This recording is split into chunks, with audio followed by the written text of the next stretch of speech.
Hey friend, it might not be today, it might not be tomorrow, but I'm gonna convince you that it is okay to admit that some days you feel a little less beautiful than others with your natural hair. And that's okay, because it just means that you're human and you don't live in a bubble. Come put my hair in a high puff with me while I talk about the emotional highs and lows of being a type 4 natural hair girl. Now, I'm being a bit vulnerable and very honest here, so please don't come for me in the comments. But sometimes wearing my natural hair feels more like an act of courage than it does a natural expression of self-love. Some days I'm unwrapping my hair, looking at my curls drop and bounce in the mirror, and I feel like that girl. And then on other days, I'm looking at the same curls and I'm feeling a little childish. Obviously, this is a product of societal conditioning, but knowing the reason for these feelings doesn't always help me escape them. And I'm not even gonna explain that point too much because I know a lot of Black women can relate to these unwelcome, spontaneous, negative thoughts every now and then about the way our hair grows out of our heads. I actually just thought of a story that perpetuates these types of thoughts, and I feel compelled to share it. I dated this guy years ago for several months. I really liked him, and it was obvious that he felt the same, but for some reason, he hadn't asked me to make things official yet. After a while of him dragging his feet, I decided to place him in the past and leave him there because for a plethora of reasons, God made it pretty clear that he could never fill the shoes of my future husband. But we decided to have an honest conversation for closure before we ended things. And girl, this man told me that he really likes me, but he wanted to be with someone who was grown and sexy.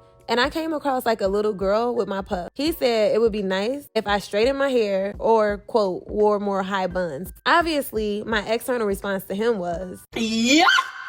And it was very clear that he just wasn't worthy of my light. I would be lying if I said that hateful statement didn't sting. Honestly, I left him alone, but I subconsciously didn't wear a puff or a wash and go for a whole year after that. I share this story because sometimes it's hard for Black women to admit that our hair can sometimes feel like it's attracting more negativity to us in a society that already begs us to hate ourselves. Thank God I broke through that weird filter that I almost allowed this guy to place over my heart. And I thank God again for my confidence because I know I'm beautiful.